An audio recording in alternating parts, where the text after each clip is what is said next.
In the movie Joker, the main character Arthur Fleck, Joker, does a lot of terrible things. Usually, though, he has some level of understandable motivation that prevents it from feeling like a man just going out and committing random acts of evil. The first time Arthur kills someone is in self-defense as three guys are gathered around beating him on the ground. He then goes too far, killing a second attacker and hunting down the fleeing third, shooting him in the back. While his actions are obviously very wrong, at least one can easily understand why Arthur would want to hurt the men who attacked him for no good reason.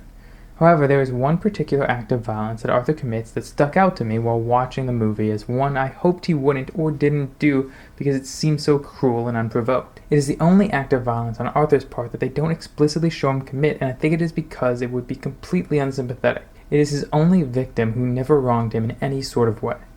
And yet, he still does it. So why does Arthur Fleck murder his neighbor Sophie? And what happened to her daughter? Due to the fact that the scene cuts away before the violence is shown, it leaves things a little ambiguous so that you can draw your own conclusions. These are the ones I drew. When it cuts away from Sophie's apartment, it brings us into Arthur's, and ambulance sirens can be heard approaching, meaning that Arthur didn't just scare her and walk away. Sophie doesn't seem to report that Arthur assaulted her, as no police show up in response. So I believe that she can't give a statement. She was killed and her daughter was asleep, so no one saw what happened. There are no witnesses, not even the audience. So Arthur kills Sophie, but what justification could he have? And why at that point in the film? He had just gotten back from learning the truth about his past, that his mother had adopted him, that she was mentally ill, that he had no real name or parents, that he had suffered extreme physical abuse resulting in brain damage that caused his laughing condition, which often makes social interactions difficult, uncomfortable, and as you can see, physically painful for him as he often chokes on his own laughter. He can now see that his life is a lie, not a tragedy, but all one big joke. He decides he is going to tear down the lies and start over. He is going to kill his mother for all of her lies, but first he has to take care of his own lies. That is where Sophie comes in. He had been lying to himself that there was someone out there who understood him and what he was going through, someone that cared about him. The lies had brought him comfort, but now that he can see them for what they are, they only bring pain. As a result, by no fault of her own, Sophie has to die. However, her daughter doesn't.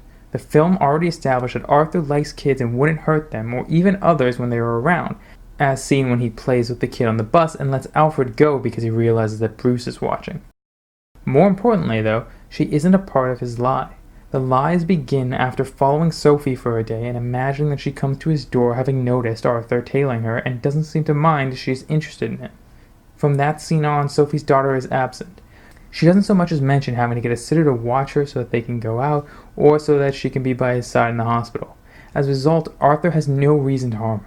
She represents reality and truth, which is why Arthur touches her backpack as he enters Sophie's apartment, a tangible reminder of the fact that what he had with Sophie was a delusion. It's an incredible scene that caught me off guard when I saw it, but upon reflection I really appreciate. I love its subtlety in that as I have come to understand it, the child wasn't harmed, as that would conflict with what we had seen of Arthur and make him a less sympathetic character. Not to say that killing Sophie doesn't also accomplish that. It is certainly his most villainous moment in the film, despite not even seeing it. A bold choice that I respect on the part of the filmmakers.